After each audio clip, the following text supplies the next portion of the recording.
So, how is COVID-19 and the impact of sheltering in place affecting the mental health of our children?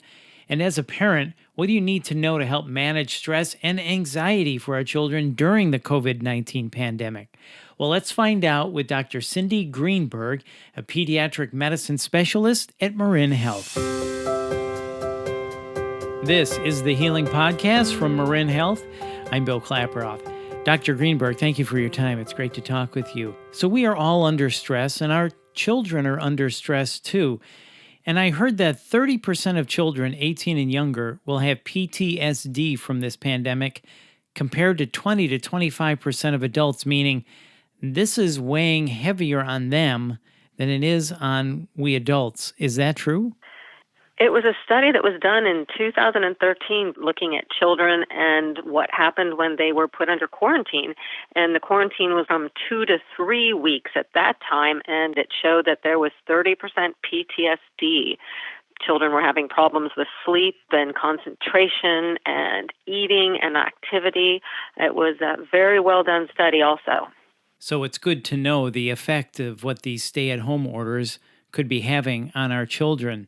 Are they struggling with this more because they don't have the coping skills that adults have? I think that's a lot of it, Bill. I also think that they don't process the same information. They don't listen to the news and know what to take in and what not to take in. And some parents are much more able to take care of the children and explain it to them than others. So parents really need to be aware of this. What can parents do to help reduce the stress and anxiety in their children during these times? Well, I think our best thing to do is have the most structure as possible and a really strict routine. Children always do better when they know what's coming. And we can't control what's coming right now, and we can't control what the government's saying. So we need to control our household functions and daily hour-to-hour routine. I think that would be the healthiest and wisest thing for parents to do right now. So structure and routine, that's a good principle for us to put into practice. And I know that's good for us adults, and it sounds like especially for our children.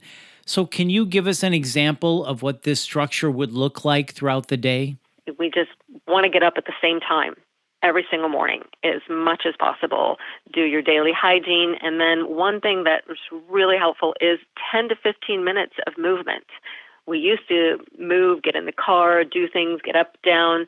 Now we have to actually put it into our routine because your computer for online school is sitting right there. You don't really have to move much. So you actually have to get up and think, okay, I'm going to do 10 to 15 minutes of jumping on my bed or push-ups or tickling my child. But we have to get our whole body moving because we aren't leaving the house anymore. So that same regular movement that we're used to is not happening.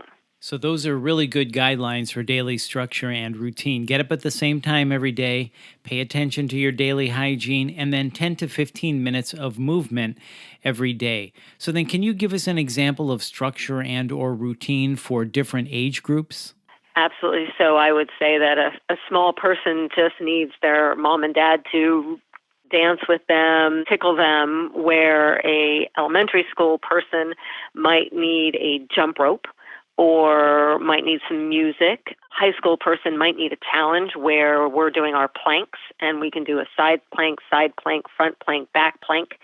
And we start with 20 seconds and then 30 seconds. And so it's a competition. High school kids often don't want to do it at the same time, so they need an incentive with, okay, you do these 5 days, and on day 6, we will do it together, and we'll see who's gotten the farthest. Or sometimes they need some money to say, hey, if you can get to a whole minute on all these, then, there's a $10 reward for it. That's how I would break it down. Well, those are all really good suggestions. Let me ask you this. Say you're doing all of these things, but you notice a change in your child. What are the signs that a child may be struggling with stress and anxiety? I think they just feel more irritable and maybe unattached, where they don't want to be involved with what we're offering, or it's harder to get them to smile, or they more easily blow up or cry or throw something. I would say would be the most typical type behaviors across the board for all ages. So if you see those signs in your child, When do you know it's time to seek help? Well, I think that there needs to be room for some increased irritability, but if you have a project set out that you know would be regularly something that would be really fun, like doing a tie-dye, and the child wasn't engaging or wasn't interested, or they usually love when dad wants to sit down and read a book with them and they just sit there and don't really want to be involved, those would be some things that would make me really concerned. Or if they aren't usually somebody that throws things or screams, then that also would be a concerning thing. Quiet kids become more quiet. Kids that are more verbal tend to yell more. So different types of personalities. So where should a parent turn if they feel they need an extra level of help? I think starting with their pediatrician is a great idea. I think pediatricians know families, know the dynamic, hopefully a lot of times we know the family since birth and kind of know the personality of the child. So it's a great place to start is just with a video visit with your doctor and kind of talking through things. We've read about the summer studies. A lot of us have been doing this for many years, so I have a pretty good feel for some early problem solving. And then, of course, if that doesn't work, then there's lots of great psychologists and therapists out there that do family counseling and parenting advice. And you mentioned you do video visits as well? Oh, absolutely. We have Zoom visits. And then what about other resources and other things we should know? The First 5 Marin has a great webpage for preschoolers that have tons and tons of information for parents for creative projects and learning. And then I also just really like to throw out there that children need to see their friends. And whether it's just putting the computer on with the child sitting next to them while they eat their lunch, or color, or do an activity. There's Netflix watching together where they can actually comment to each other while doing it, but actually keeping social involvement at least once, if not twice a day on a regular basis is really important. And last question, Dr. Greenberg, and thank you for your time. We've been talking about heavy things here, how stress and anxiety are impacting our children. Is there something we should be looking for on the positive side of this, like increased creativity, increased family time? Should we be looking for the positives in this as well? It's such a wonderful time for families to just have a little bit more time together and space.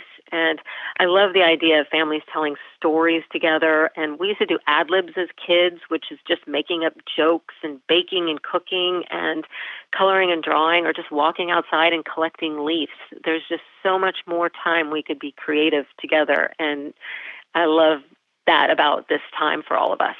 Well, that's the perfect way to wrap this up, Dr. Greenberg. We should be looking for the good in all of this, and that will help our mental health and the mental health of our children as well. This has really been informative. Thank you so much for your time. Oh, thank you. That's Dr. Cindy Greenberg, and for more information, please visit mymarinhealth.org. And if you found this podcast helpful, please share it on your social channels and check out the full podcast library for topics of interest to you. This is the Healing Podcast, brought to you by Marin Health. I'm Bill Klaproth. Thanks for listening.